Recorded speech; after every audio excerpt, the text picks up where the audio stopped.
سلام دوستای عزیز، دوستانی که فنیکارن، کارشون با ابزار، باید یه چند تا نکته رو باید بدونن. یک این که ابزار فیک هست، ابزار اصلی هست، ابزار شرکتی هست.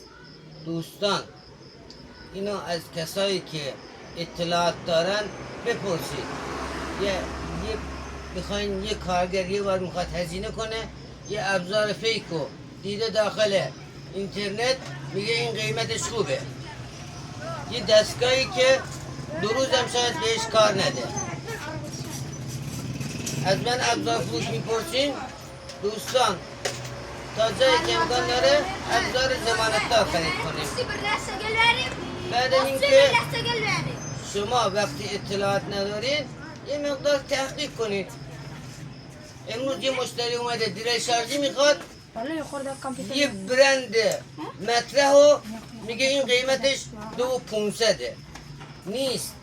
هیچ جایی یه برند آلمانی رو نمیدن 2500. بس چیه؟ فیکه.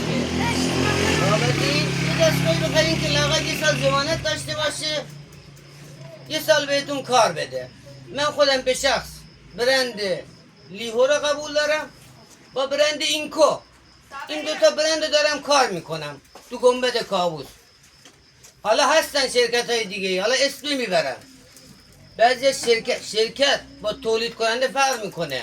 شرکت یعنی گردآورنده شاید بعضی چیزا رو تولید کنه ولی فرق میکنه. حالا زیاد صحبت کردم، شبای دیگه انشالله پست میذارم. ممنونم، لایک کنید، نظراتتون رو بگید. قرعه کشی هم داریم. ممنون، تشکر. ابزار گلستان بهرکه تا 23 شبم مغازه ما تو گنبد بازه. در خدمت دوستان هستیم. با تشکر. ابزار گلستان بهرکه.